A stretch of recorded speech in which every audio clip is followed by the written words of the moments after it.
Good morning, everybody. Good morning. Good morning. Thank you, Steve. We have a lot going on this morning. It's a wonderful morning. It's great to see everybody here this morning. How is everybody feeling? We good? We good? We're tired? Tired's good. That means you did something. That's good. That's good. Couple announcements for you this morning. First of all is that we do something here at Emerson after the services. We gather in two different ways. One, we gather for coffee. Outside in the, right out here in the gathering space. You are invited, and we hope you will come and join us then. And we also, some of us go to lunch after. I'm thinking based on the topic today, we might want to do a talk back today. Yes, I'm seeing some heads, yeah. So maybe we'll run a talk back after the service too, and we can mix that with coffee. So I look forward to that. Did you, good? Yes. Okay. She was in 204. Mission specialist Lissa. So if you are interested in going to lunch with folks, this is an informal gathering. We invite you to join us at Mod Pizza, which is right here at the top, at the end of Bering and San Felipe. If you can just negotiate the road between here and there, you can make it there. And I think that's our only announcement. So I would like to let Tinika has two announcements actually, right? Tinika is our worship associate this morning. Thank you very much for being here. Yeah.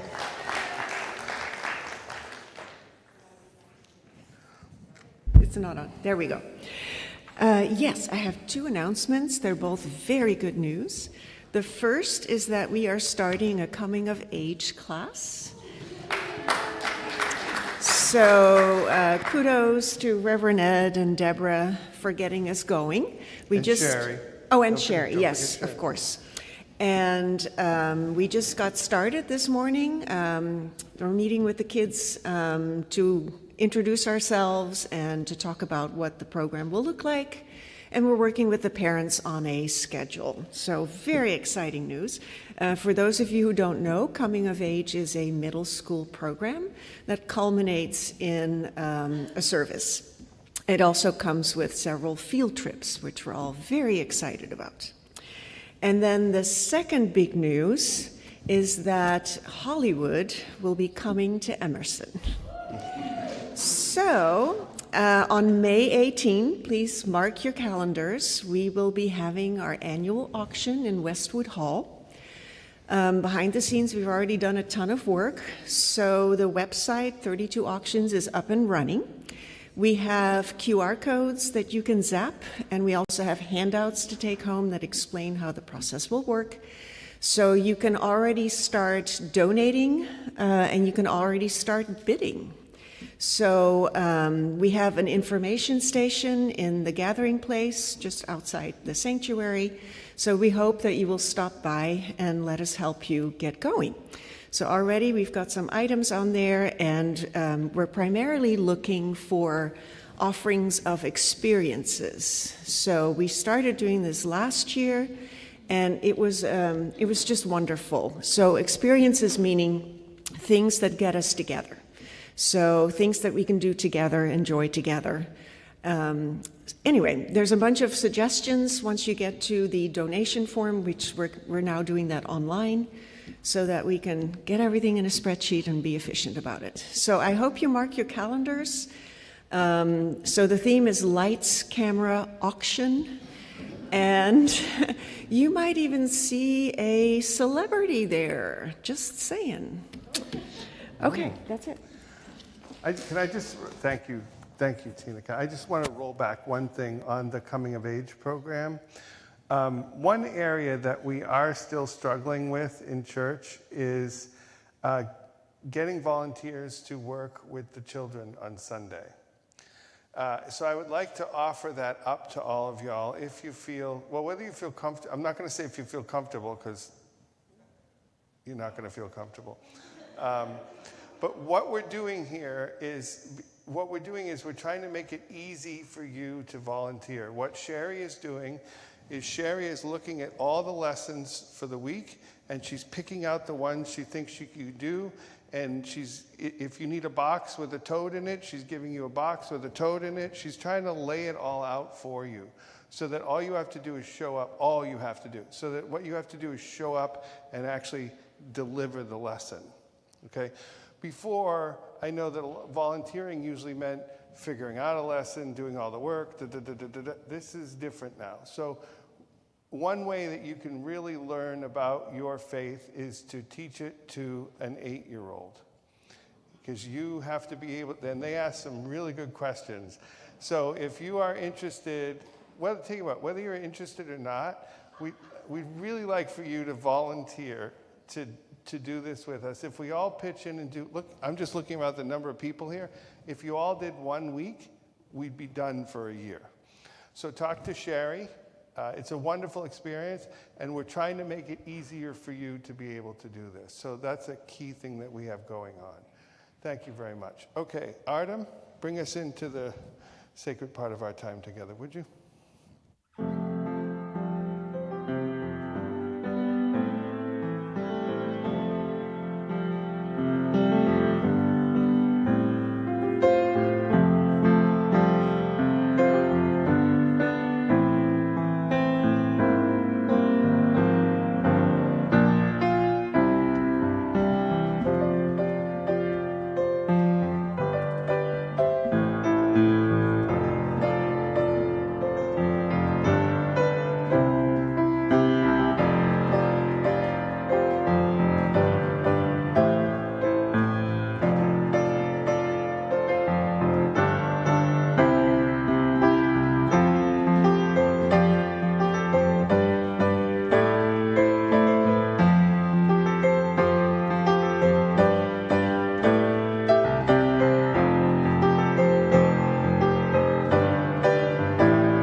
And now we transition into our sacred time together, a time of reverence, a time of attention, a time of intention. I invite you to join us in this time, marked by the lighting of our chalice flame. I would like to invite Beverly Joyce to come forward and light our chalice flame in the sanctuary. And I invite all of those of you at home to light a candle wherever you are to join in spirit. We mark this sacred time with words, important words that bring us into a time of collective intention. As we light our chalice flame here in the sanctuary, I already said that. Today, we hear words from our second source. Words and deeds of prophetic people. These words come from American social reformer, abolitionist, orator, writer, and statesman Frederick Douglass. Douglass was born into slavery in 1817 Maryland, escaped, and went on to become one of the most important leaders of the movement for African American civil rights in the 19th century. Please join me in reading these words together as they appear on your screen. I prefer to be true to myself even at the hazard of incurring the ridicule of others, rather than to be false and incur my own abhorrence. Emerson is a beloved community of faith, reason, and affection. We welcome all to grow in mind and spirit as we build a better world. We do this by gathering to seek, learn, and grow, and in the course of our work, to promote love among each other, our congregation, and the wider community here in Houston. Whether you're here in the sanctuary or joining us on Zoom or on Facebook, we welcome you. No matter where you are in your personal spiritual journey, we invite you to live, learn, love, and grow with us. As a covenantal community, we aspire to promote love, fellowship, and social justice, as well as support for your personal growth. Please join me in our welcoming. The words are on the screen. Whoever you are, wherever you come from, wherever you find yourself on your life's journey, whichever your pronouns, whether you've walked in or rolled in or dialed in, whomever you love, you are welcome here. What better Better message? message is good than that. You are welcome here. My My friends, each time we are gathered, we hear words from one of our 6 sources of Unitarian Universalism. Today we hear the words of Reverend William Schultz, Bill Schultz, people call him Bill. Some they still do, he's still alive. Bill Schultz was a leader in the UUA, including being executive vice president and the president of the UUA in the 1970s through the early part of the 1990s. Do any of you remember Bill? A lot of you.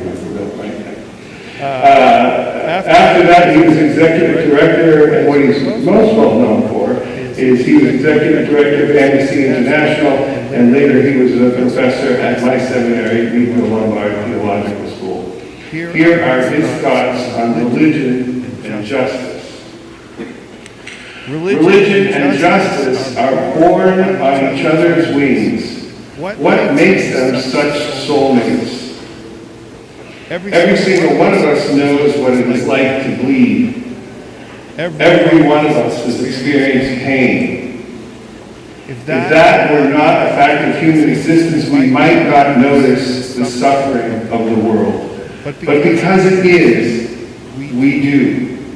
Every single one of us knows what it is like to bleed. In one response, pain is a gift, because it cultivates our imagination. Without it, we would be far less likely to rail and deprivation or shake from cruelty. In the heart of every stranger lurks a reflection of our own.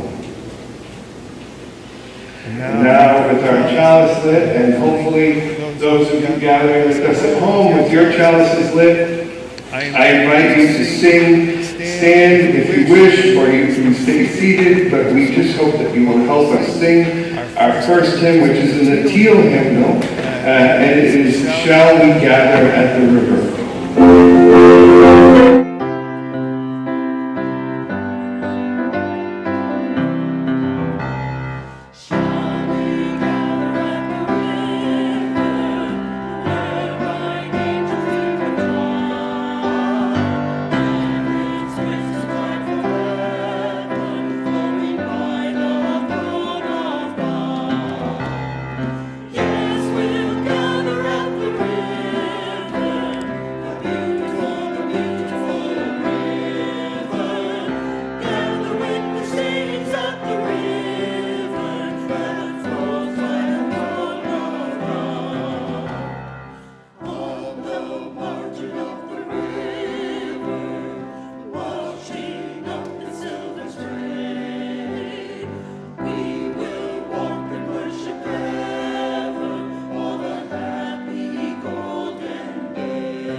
That was a very big hymn. Big hymn, good hymn. Okay, it's time for our Time for All Ages, a retelling of the sermon, of the whole service in a different way. So today we have a very story that you all know. I'm sure you all know it. It's a good story. It is the story of Little Red Riding Hood. Which, if I were Little Red Riding Hood, I'd probably be a little upset that my coat got better billing in the story than I did, but that's okay. So here comes Little Red Riding Hood. She is walking along to her grandma's house, and she's carrying cakes that she's made with her mom, and she's going to her grandma's house. And you can just picture her skipping, probably. I don't know why I picture her skipping, but she's skipping along to her grandmother's house. And then she meets a sheep. But it's not a sheep. It's a wolf wearing sheep's clothing. And she says to the sheep, "Hello, sheep. How are you?" And the wolf can't believe the sheep can't believe how lucky the sheep is, because this Little Red Riding Hood is talking to the sheep. So the wolf says, "I'm fine, thanks. How are you? What's in the basket?" And Little Red Riding Hood says, "Well, they're cakes that I've made for my mother." Never mentioned that she's talking to a sheep, but that's okay, right? So she talks to the sheep for a minute, and then they part ways. Now, what the sheep decides, unknown to Little Red Riding Hood, is the sheep is going to go ahead to Grandma's house, and because the sheep wants these cookies, these cakes. So the sheep rushes along to Grandma's house, and the sheep gets dressed up just like Grandma, throws Grandma in a closet, gets dressed up just like Grandma, and lies in Grandma's bed. And Little Red Riding Hood comes, and she walks into the house, and she walks up to Grandma. No question about why Grandma's in bed. That never occurred to Little Red Riding Hood, but she goes to Little Red Riding Hood, who's in bed. Grandma's in bed, and she says, "Grandma, I brought cakes." And the wolf, sheep, Grandma, you know what I mean, says, "I know." And ooh, Grandma, what a deep voice you have. No, it's not a deep voice. And then she says, "Grandma, what big paws you have." "Oh, those aren't paws," says the wolf, sheep, Grandma. And then she says, "Well, Grandma, what big teeth you have." And at that point, the wolf sees his opportunity to jump out of the bed and steal the cakes. But at the last moment, a wandering woodsman walks into the house. No one ever questions that either. Walks into the house and saves the day by dashing the wolf, sheep, Grandma out, and they find Grandma in the closet, and then they all have cake. Is that the story you remember? Yeah, I may have added a little to it. And that, my friends, is the 2024 version of Little Red Riding Hood. Can I get an amen? Amen. And now I invite Tinica to bring us into our offertory. Each time we gather, we ask your help in fulfilling this church's mission. The success of this church and of the principles we support is made possible by the work of our members and friends and by your financial support. We honor that support by striving to live the mission of this place fully and wholeheartedly. Here at Emerson, this collection does not go to funding our work, which is funded through our pledges of financial support. This collection each week goes to fund the work of important partners of Emerson who, in our opinion, live out our Unitarian Universalist values in our community and in the world beyond our community. The act of giving our financial support is both a transformative spiritual act and one way in which we live our values. 75% of today's offering will go to our April's Share the Plate recipient, Citizens Climate Education. Citizens Climate Education is a nonprofit, nonpartisan, grassroots advocacy climate change organization focused on national policies to address the national and global climate crisis. By building upon shared values rather than partisan divides, and empowering our supporters to work in keeping with the concerns of their local communities, they work towards the adoption of fair, effective, and sustainable climate change solutions. The remaining 25% of today's offering will go to Interfaith Ministries Meals on Wheels, which provides thousands of meals every day to Houston's homebound seniors. You can go to our webpage for online giving, put cash or a check in our offering basket, or mail a check to the church. During the offering, children who want to attend their RE class may go to their classrooms.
We've reached the point in our service where we pause for a moment and relax and connect with all that is.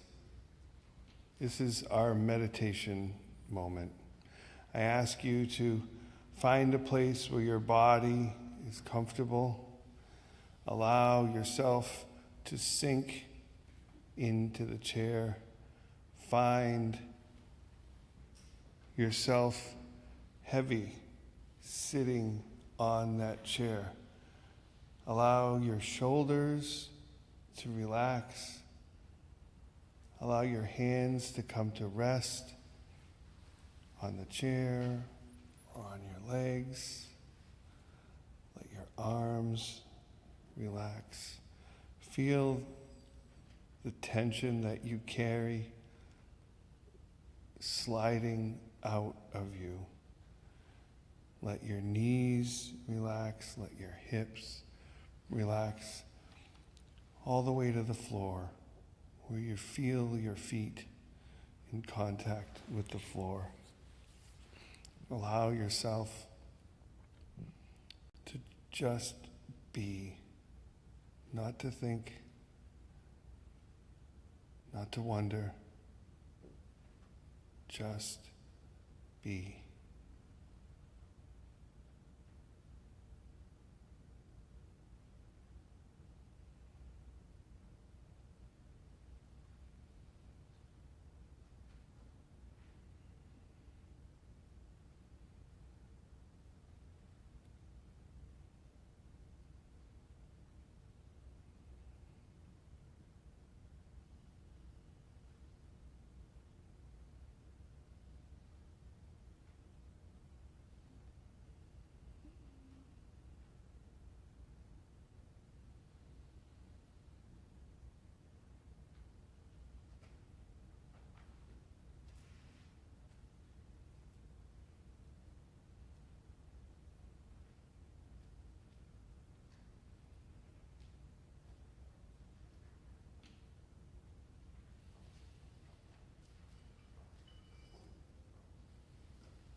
The words for our second reading today come from Khalil Gibran.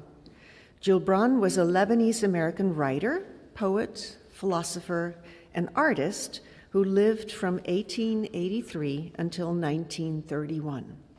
He's best known for his 1923 book, The Prophet, which is one of the best-selling books of all time, having been translated into more than 100 languages. Here are his words for your reflection this morning. You work that you may keep peace with the earth and the soul of the earth.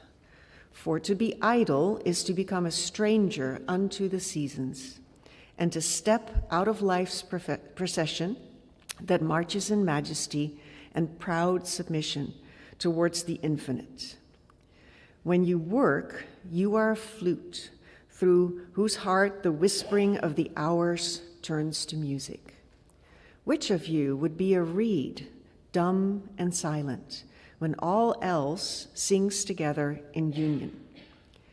Always you have been told that work is a curse and labor a misfortune.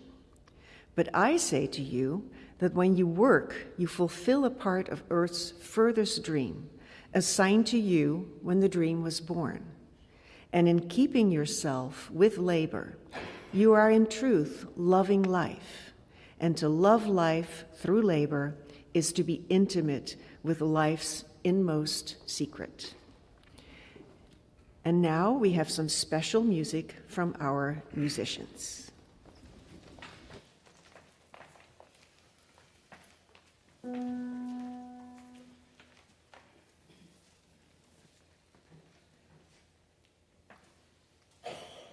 Gonna keep on moving forward. Keep on moving forward. Keep on moving forward. Never turning back.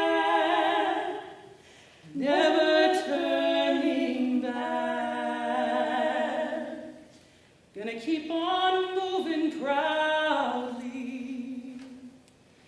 Keep on moving proudly. Keep on moving proudly. Never turning back. Never turning back.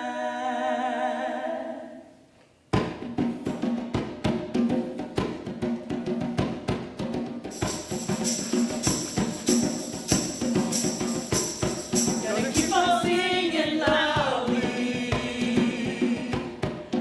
Keep on singing loudly. Keep on singing loudly. Never turning back. Never turning back.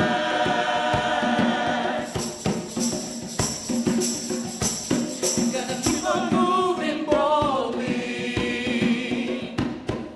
Keep on moving boldly. Keep on moving boldly.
I love that song.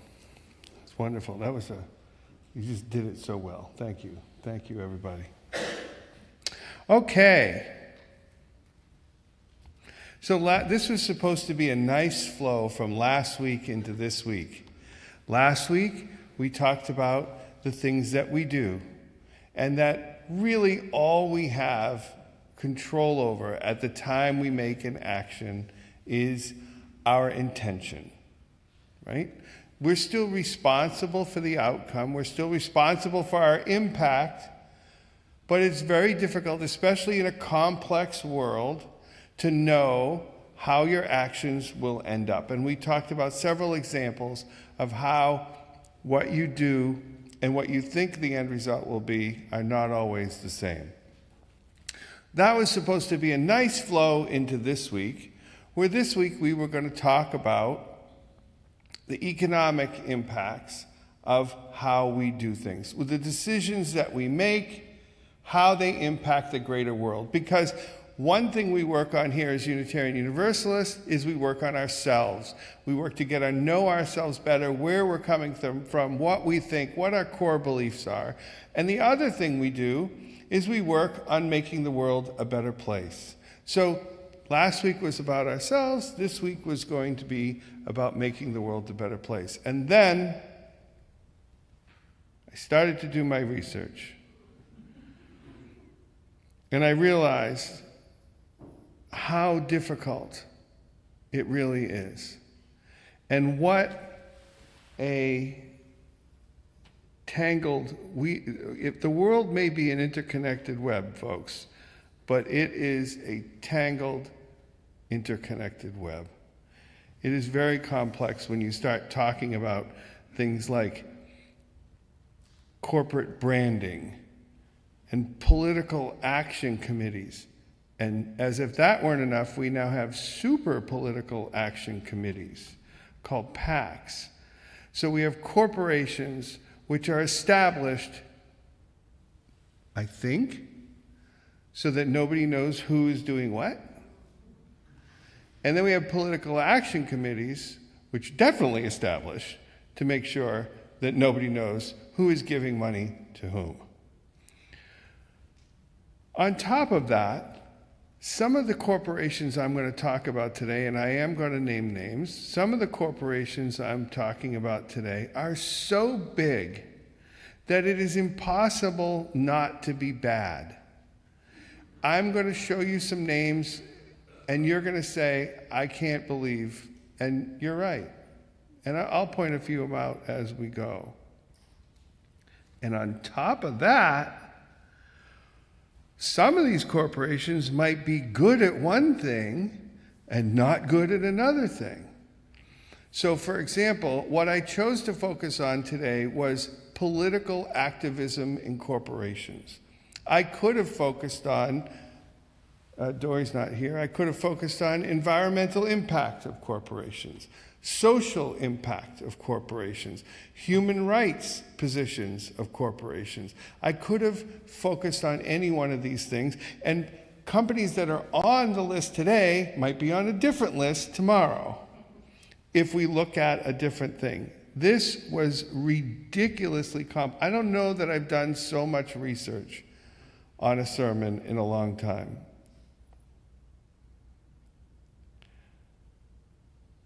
The one thing I did find, which was really interesting, was there were so many websites from conservative voices telling you who the woke companies were. Lots of them. If you want to know who the woke companies are, don't worry. There are all kind of people willing to tell you who they are. What I didn't really find that many of was people with our voice saying, those people over there, they're not good, or they do this, or they do that. There was so much research from, let's call it the other side of the aisle, the other side of the street, whatever it is, the other side of wherever. There was so much research from a socially conservative standpoint, and almost none from a socially liberal standpoint. I don't know what to read into that. Do we not care? Do we not want to be told what to do? I don't know. For example, there were no companies, there were no websites out. There's one website that tries to stay in the middle. This is actually hilarious when you think about it. There is one website, it is so complex that there is one website called Open Secrets, which is a website which pays people to research to figure out where the money's going. Can you believe that? We actually have a private company making money figuring out where the money's going in politics. That's how complex it is. And this is how arrogant I am, right? I'm thinking I'm going to figure this out in a week. I did not figure this out in a week. So what I did find was I found some examples. I found, for example, the largest donor to election deniers was Home Depot, by quite a bit. They started funneling money into the congressmen who were the biggest election deniers almost immediately after January 6th. For social issues, Hobby Lobby eliminated certain health care for women way before they had to. For discriminating against the LGBT community, Hobby Lobby wins again. And also, now I wanted to say this at the beginning. I'm going to mention some companies you might like, okay? Just roll with me here. I'm not telling you not to visit these companies and not to deal with these companies. I'm just trying to tell you that look at them before, right? So believe it or not, one of the companies that has issues with the LGBT community is Wendy's. I didn't know that. It's apparently a well-known fact. I didn't know that. And here are the things we don't hear about. The Target Corporation spending $22 million to install single-use bathrooms for trans people so that they don't have to make the decision of which bathroom to go into. Because whatever state you're in, it's different. States' rights, right? Or maybe you didn't hear about Chobani Yogurt. Chobani Yogurt included travel for abortion costs in their health plan and took it on the chin for doing it. And then for those of you who pay attention to my blog, there's also Bud Light. Remember the Bud Light article I wrote, right? For putting a trans person on their can of Bud Light, they lost, what was it, $1.2 billion or something in less sold beer. So, and then one more example. Disney is gave $5 million to LGBT rights groups to oppose the insane Don't Say Gay law in Florida. That wasn't a nice thing to say about that law, but it was the nicest thing I could come up with to say about that law. We don't hear about these companies. We don't hear about Target. We don't hear about Chobani. We don't hear about Disney. Did any of you ever hear about those? Yeah, a couple? Good. But you have to have your nose right in it to find that. It took me a long time. But we do not hear about those the same way that conservatives hear about our woke companies. Because the last thing you'd ever want to be in this world is woke, right? Okay, so I'm going to show you some companies now. This is a very different sermon, as you haven't already picked out. There's a lot of pictures in this one. And we are trying something new with the clickery thing. And I'm not a tech person, so we're going to see how this goes. So for our first slide, I'd like to put the slide up and give you a minute to observe it for a second, okay? Oh, no, not that one. Sorry. There we go.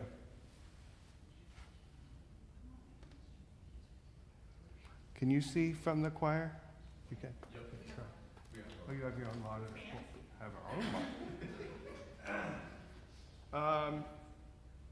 These folks, these are companies and again, I'm making a lot of assumptions here, right? But these are companies that I think, having talked to you and having got to know you for the past few months, these are companies that I think you and I would agree with.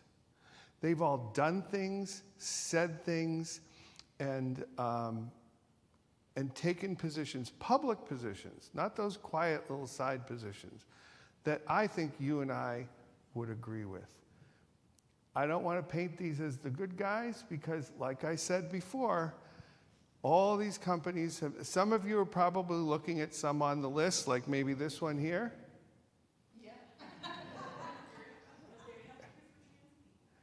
That's what I'm saying, right? So healthcare for trans people and completely ruining the lives of coffee farmers in South America. So I don't know, you have to take your pick. So like I said, I looked at this from the perspective of financial giving. Had I looked at it from social, they would probably not be on the list. These people here are criticized for some of the things that they put on their program, and these people sell more sugar than anyone else in the entire world. Sugar is not good, right? We know this. Well, sugar is great, but you shouldn't eat that much of it. When I moved here, was weary of H-E-B, and I'll tell you why in a second. Okay, so these are companies that, for the most part, we would probably agree with. And yet, if you look at them from a different angle, we would probably not agree with them. But from the avenue of political advocacy, this is what we would look at. Okay, ready for the next slide?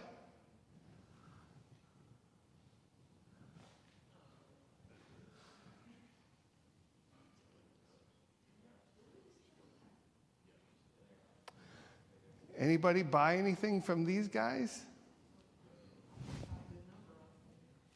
Well, it's a good, yeah, there's a lot of them up there, right? Yeah, that was a trick question. Of course we do. We all do, right? These are people, these are companies who have taken positions with which you and I would probably disagree. At least in the political side of things. Any surprises up there for you? I will say, the other thing I will tell you is, I chose companies with obvious brand names. There were lots and lots of companies that did things that you would never buy, right? Coal miners and, these things like that. Companies that all they do is make, all they did was make stuff that oil people bought. Like, I didn't think anybody would ever buy an oil rig. So here are the companies that we probably, at least based on their political spending, disagree with. I love Dillard's. I was very upset that Dillard's was on the list. What's the other one that I like? Where's the other one? Oh, I'll get into that in a second. Okay, so any epiphanies there for anybody? No? Okay, let's continue. Why am I so concerned with Wonder Bread? Wonder Bread is the face of a company called Flower Foods. Flower Foods was voted by the New York Times to be the most conservative company in America. It's so conservative that they last year gave money to a Democratic political candidate, and it made the news that they had given money to a Democrat. It had been the first time in 30 years or something that they'd given money to a Democrat. Why do I have a problem with Flower Foods? I have a problem with Flower Foods because I love Dave's Killer Bread. Dave's Killer Bread was bought by Flower Foods in 2015. Say it isn't so. Tip of the iceberg, baby. I got more slides. Dave's Killer Bread started out as a bread company that only hired people who had been convicted of a crime. So all of their workforce was criminals. Well, former criminals who had served their time. I found that so motivating. It was so good. And the entire time I've been eating Dave's killer bread, it's been owned by Flower Foods. All right, you ready for the next one? Here's the next one I have trouble with. Why do I have trouble with ExxonMobil? You might ask why I have trouble with ExxonMobil. Seems like one you wouldn't have trouble with, right? Except they make the gas for Costco, which I do use all the time. I guess you had to know that someone had to make the gas for Costco, right? Now you know. Was that news to anybody? Yeah, sure. Does that mean I'm going to stop going to Costco? I don't know. I don't know. Okay, ready for the next one? I have to sit down.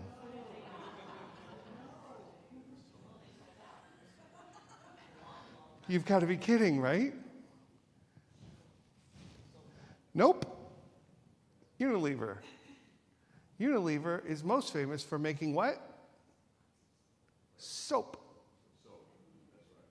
Yeah, they make they make Dove and Lever 2000 and a whole ton of shampoo. They're a massive company, massive Dutch company.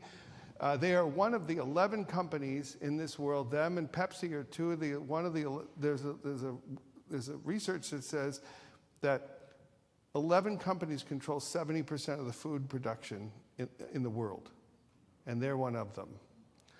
Now, just in case that's not upsetting enough for you, Unilever also owns these guys.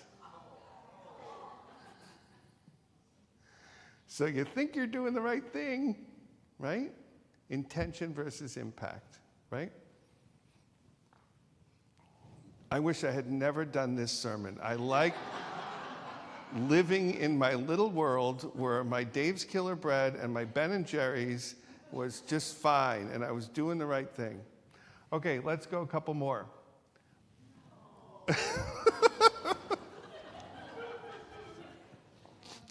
Hear all the moans. Let me just say one thing. This is such a silly thing. But on the Ben & Jerry's thing, one of them has left the company. I can't remember which one. I think it's Ben is still there. Ben came out and said, yeah, we're selling to Unilever, but we've made a deal with them where they will continue to use our governance model for the Ben & Jerry's brand name, which makes me question what the Unilever governance model is, right? So, yeah.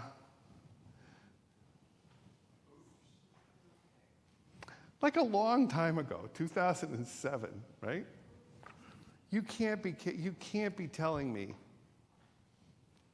but I'm telling you. I'm sorry.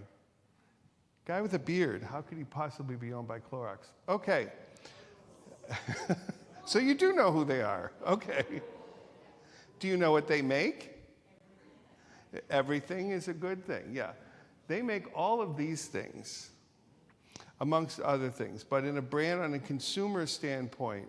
So these are one of the most far-right political activists that there are out there, although they are anti-Trump, which is interesting.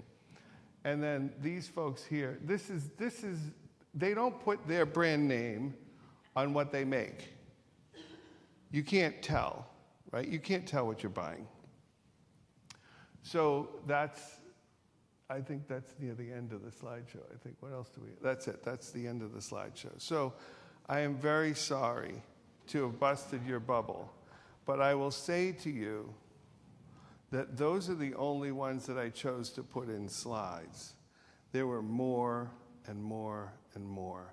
So here's what I'm going to do. I'm going to go out on a limb. I'm going to spend a little political capital here, and I'm going to go out on a limb.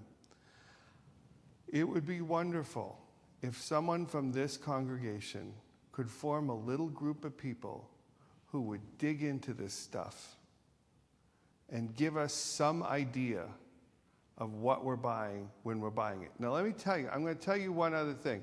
Let's say I had chosen, instead of doing political activism, let's say I'd chosen environmental concerns.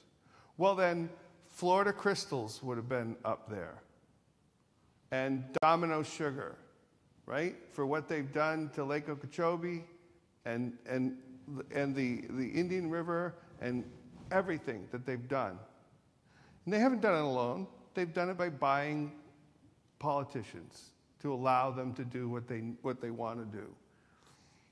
And let's say, for example, I had chosen social human rights. Then a company like Florida Crystals, Domino Sugar might be up there for what they do, essentially slavery in the Dominican Republic. Legalized, but essential. So here's what I would ask us to do. If anyone has time, would like to start a little group, the church is willing to support you. The church is willing to help you with website, database, information, communication, whatever it is you need. If this is an area that has piqued your interest, we'd love to start a little responsible consumerism group here so that the rest of us can know about Domino Sugar, Home Depot, and whoever. Because I don't know about you, but I didn't know. I don't know that being owned by Unilever is reason to not buy Dave's, which was, okay, being owned by Unilever is not reason to buy Ben & Jerry's. I might need more of a reason to not buy Ben & Jerry's than just that, right? Now, if they were owned by Flower Foods, I don't know, maybe I'd stop. So how can we know? How can we put this together? I would love for someone to create, and if you just get the ball rolling, I think the ball will take off. I would love for someone here at Emerson to create a fair, unbiased list of companies that tell us how we spend our money. Because when you buy any one of those products, that money, some portion of that money, goes directly to people that you are working against. We're calling people, we're writing letters, we're doing all this stuff, and we're buying this stuff. I don't know, maybe we'd be better off not buying the stuff than we are calling and writing the letters. I don't know, it's sort of like, I was out in the yard yesterday for our wonderful cleanup day, and Chris Taylor was outside raking leaves, and she said, it's like the myth of Sisyphus, right? Raking leaves. I can rake them all I want. There's going to be twice as many leaves tomorrow. Is this the myth of Sisyphus, right? Are we working so hard to push the rock up the road, up the hill, only to have to do it again tomorrow because we bought some Dixie cups? I don't know. We are rolling that rock, and every little bit helps. I think if we knew what we were doing, we would do a better job. I know we would do a better job. And I want to say one more quick thing, and that is, this is not, it may feel like preaching, it may feel like I'm telling you what to do. It is not. I called this voting with our dollars, not because I think we should vote with our dollars, but because we are voting with our dollars. Whether we know it or not, we are voting with our dollars. The question I'm asking you is, who are you voting for? Because we know that money buys elections in this country. Until we can fix that, which, talk about Sisyphus, until we can fix that, this is the best we can do. So I would ask, can someone, and I think this is a topic we might want to do a talk back on, right? You might have some Ben & Jerry's trauma going on. We can do that.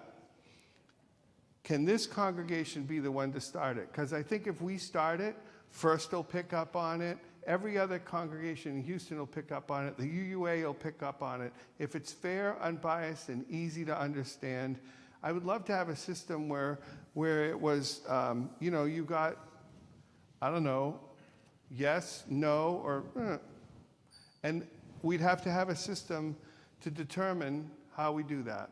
And I would love for that to come out of this congregation. This is what we do.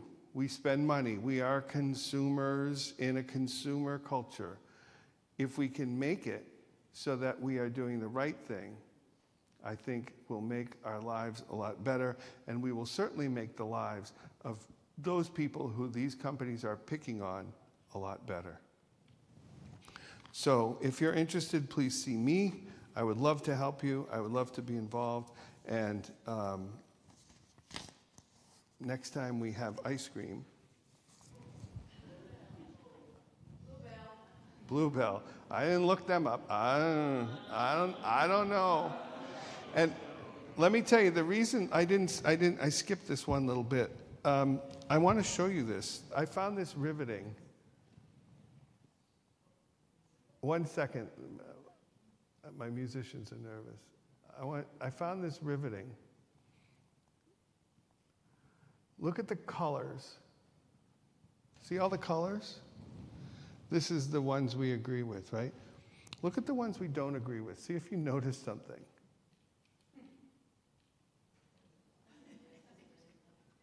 There is a lot of red in that, isn't there? That's why I didn't trust HEB when I first moved here, because they have serious, they have a red logo. And the first thing I thought was, uh-oh. And then I did my research and found out it's not true. But I was just amazed at how much red are in the logos of these people compared to these people. There's a couple red, there is, but look, but there's lots of different colors. And, you know, MGM Resorts, right? So I put a casino on the, yes, I did. Yeah. Yeah. Okay, sorry, thank you. Let's sing a hymn together. It's in the Teal hymnal number 1040. Rise and sing with us, or stay seated and sing with us, or sing with us.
We have now arrived at the part of our service where we must extinguish our chalice flame.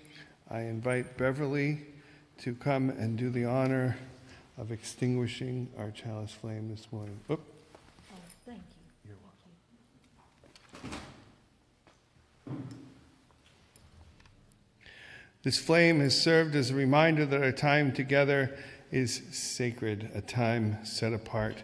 My friend Brian Kiley says, the chalice is now extinguished, but it lives on in the minds and hearts and souls of each one of you.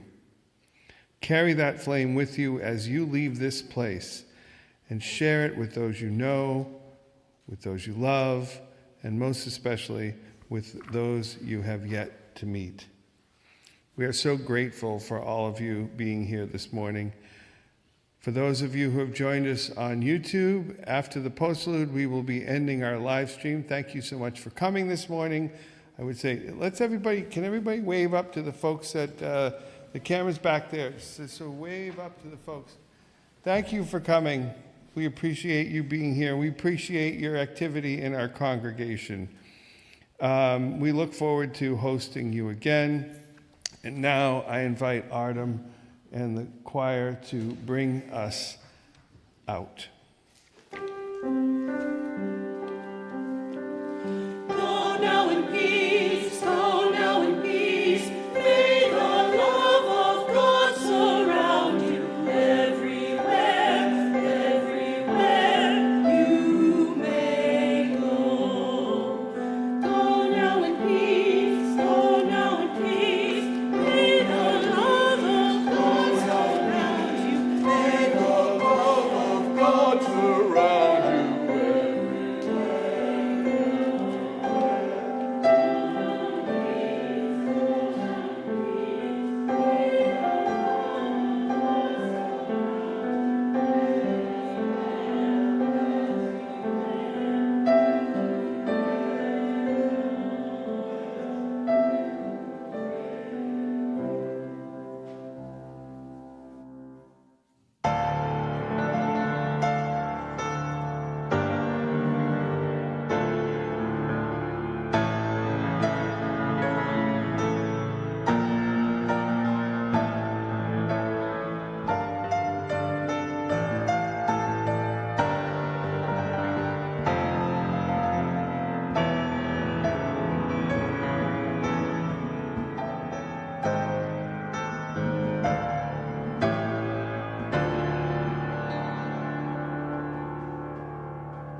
Okay.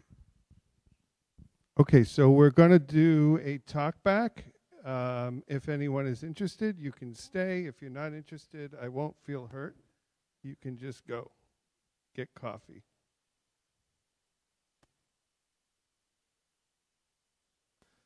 Would anyone like to start the yelling at Reverend Ed part off? Yeah, okay, here we go, Richard. Where am I going to get my ice cream? So that's what I'm saying about if we can do research, right? Somebody said Blue Bell. I don't know. Somebody just gasped up there. I don't know.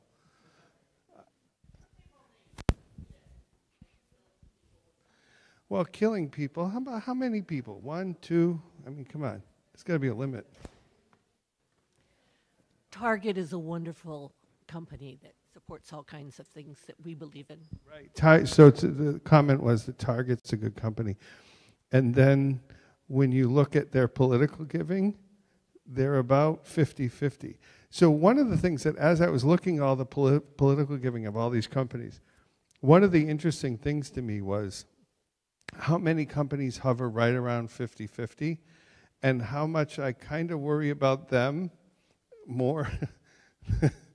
Like at least the people that are 80-90% on one side, they're committed to something. These 50-50 companies, after I saw a bunch of them, and this is a lot of money, folks. This is a lot of money.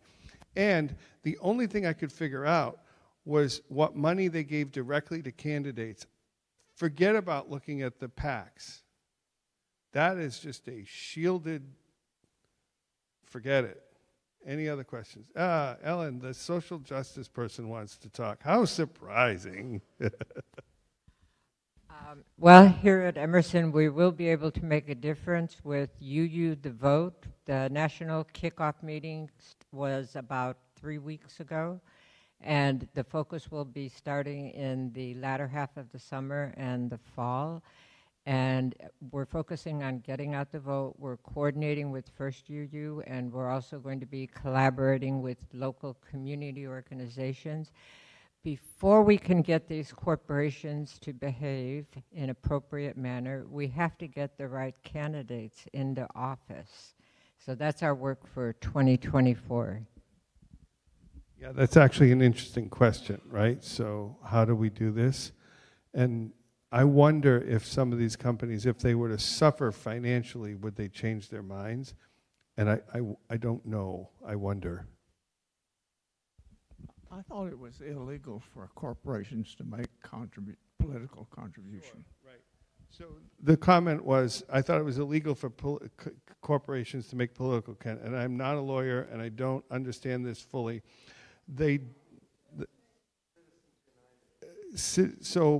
But what they do, Bob, is they have to report the giving. Even when I was at the bank, before I came here, I had to report my political giving to the bank because I was an officer of the bank. So that is reported, and that's where a lot of this data comes from. Now, they can give money to PACs, but what they do is they create a PAC, and then they give money from one PAC to the other PAC. So when you look at the PAC, what you see is Surprise America PAC. Well, who's that? Now I got to find out who Surprise America is? How much time do I have, right? That's where that Open Secrets website does a lot of that work. But even that is so shielded. I was amazed at how, I thought there'd be a website that says, oh, here are all the big donors to the red team, and here are all the big donors to the blue team. And there was a little bit of that, but, and then even knowing, I will tell you, even knowing, like, which PAC does what took long enough. Because these PACs have these mission statements that say something like, to support democracy. Well, what does that mean? I don't even know what they're talking about. Who had their hand up? I lost track. Oh. I was curious. The ESG has rating agencies that, of course, they've done their due diligence and have used resources that are in so many orders of magnitude more than we have available to us. Wouldn't that be a place to at least start in terms of their methodology? ESG is in what we used to call socially responsible investing. And what I did before I became a minister was I was an investment advisor. The thing with ESG, and I'm also on the retirement plan committee for the UUA, I will tell you, the thing with ESG is you can get a column of numbers to say anything you want it to say. And what happens is there are so many different rating services out there that literally one company could be a high ESG score, and that same company on a different rating service has a low ESG score. So what's happening now in the pension business where I came from, and on the UUA pension, is we're looking at it like, I don't even know, we're just looking at, we just have to try someone, right? and we're looking at sort of investment returns. And then you see ESG is also very complex because most of them avoid oil. Well, if oil is doing great, then all the ESG funds don't look good. And if oil is doing great, then if oil is doing badly and everything's doing better, then all the ESG funds look great. So it's very complex. So just to get an answer, back in the good old days when I was doing it, when it was Amy Dominy and that was about it, it was easy. You only had one choice. You had to use Amy's system. There was no other system. Now there are competing systems that give you different answers on the same question. It's very frustrating. Yeah, one of the best sources of political information and corporate malfeasance is Tom Hartman. And he's got a 3-hour daily program on SiriusXM and YouTube, and he's got a podcast. Other good sources for this kind of information are Robert Reich and Jim Hightower. It's 3 hours a day to figure out what kind of toilet paper I should buy. You know what I'm saying? Like, it's that, you know, but that's where we are. That's literally where we are. Hang on, Craig, I'm coming. No, but the people online can't hear you. I'm going to beat the drum that I've been beating for years. Start today.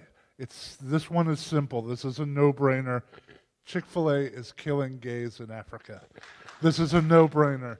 Stop eating Chick-fil-A. You have to stop. I know it's good. I get it. The waffle fries are wonderful. I love them. I used to love them. Chick-fil-A is supporting policymakers and action groups in Africa that are directly responsible for the death of gay people there.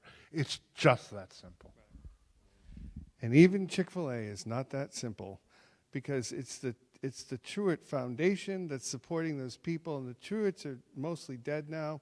And the problem with Chick-fil-A is that each individual Chick-fil-A is owned by someone from here who may or may not agree with what the Truett family is doing. And so it gets very, we had a friend that owned a Chick-fil-A in South Carolina, and killing gay people in Africa doesn't cause any issues with you making money in South Carolina. People just didn't care. But even the Chick-fil-A, which seems so obvious, is not as obvious as it seems. However, I will say, Craig, there are other places to eat. Just, you know, that's one thing, right? Another route is to donate money to organizations that advocate for these things. There's one that I do donate money to to oppose the Americans United. They've been trying to overturn it for years. I think it's called Public Citizen or something. Yeah. So I know I give money to that kind of organization to advocate at the higher level. And then secondly, given that I'm a good UU, I'm going to recommend a book. It's called Dark Money, which talks a lot about the Koch brothers and a lot of these things that are kind of behind the scenes. And I just checked out the audiobook from the library so I could just drive around and listen to this and get appalled. But it was really very informative. It just came out a few years ago and I think made quite a stir. And the woman who wrote it, I think, did some tremendous research and found out about these PACs and super PACs, and these things are so hidden that, you know, things we can't just access right away. Yeah, I agree. And that's what the whole point of this was, is just getting some idea of what we're doing, because we're Sisyphusing it, right? We're spending money with these guys while we're rolling rocks up the hill to stop these guys from doing what they're doing. And there are a lot of really good resources out there. That's why I hope this church could cobble together 2 or 3 folks to just sort of say, okay, where do we start? What order do we go in? You know? And I think if you can start with the obvious ones, because to Craig's point, okay, Chick-fil-A, right? Okay, it's not as simple as that. But there are lots of other places to get what are they? Chicken sandwich. Their ads are so confusing. They're cows. I never understood that. But they're just go someplace else. You know, like go someplace. Like for me, the closest store to my house is a Home Depot. But after this week of doing this research, there's a Lowe's right up the road. And by the way, Ace is no better. Can you believe that? I was so disappointed. Hand, yes, ma'am. I know you guys don't know me, but when you build your database, when you do your research information, you build your database, I highly recommend don't reinvent the wheel. There are some good databases out there like Baptist World Aid Fashion Ethics Guide. It's excellent. And there's a couple more. I'll maybe send you an email. I do this on my research for my class, so I have some background in this information. Just to be helpful. Because I think you can live a moral and ethical life and still be supporting people who are doing awful things, which is what I talked about last week. But this week, I was sort of regretting what I said last week about intention. You know, you have to have this education. You just can't go blindly into this. I just have a question about how do we, because unfortunately I'm in the mindset that even though there's one very clear side that is, you know, we're looking at a conservative and a liberal sides. I'm having trouble, though, even reconciling the liberal side as well, because what is happening is the money that's going towards them, what I actually end up seeing happening on that side is that they are not using the money to stop. It's more of they yell about a lot of the issues, but then they aren't actually doing anything. And so I almost feel like any money I give to anyone is not going to what I actually want. Yeah, I think what we're talking about here is not deciding who to give money to, it's deciding who to stop giving money to. So if what you're saying is the liberal side of the political spectrum has been ineffective, I don't think many people are going to disagree with you here, right? Some of these things like super PACs were created on the liberal side. I voted for President Obama. I like President Obama. I voted for President Obama. I supported President Obama because he said he was going to get rid of Citizens United, the Citizens United decision. Not a word on it in 8 years. Nothing.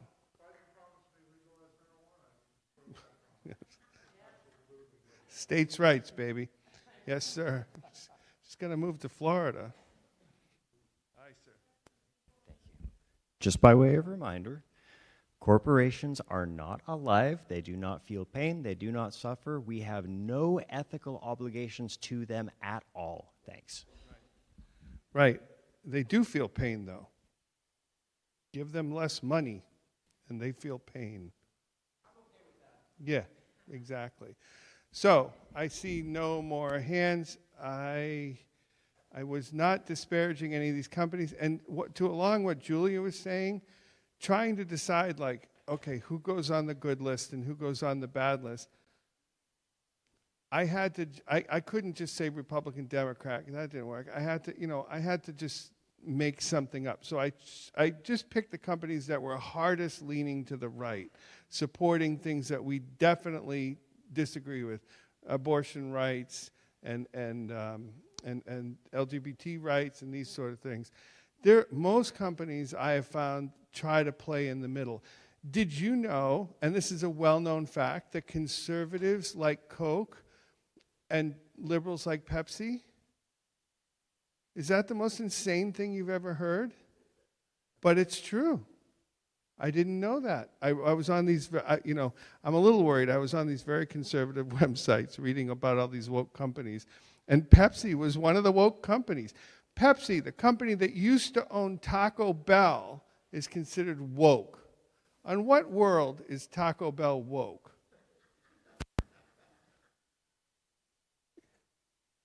So what I'm trying to advocate for you is just cautiously spend your money. Have some idea of where you're spending your money so that we don't roll the rock up the hill only to have it crush us on the way back down. It is a quagmire.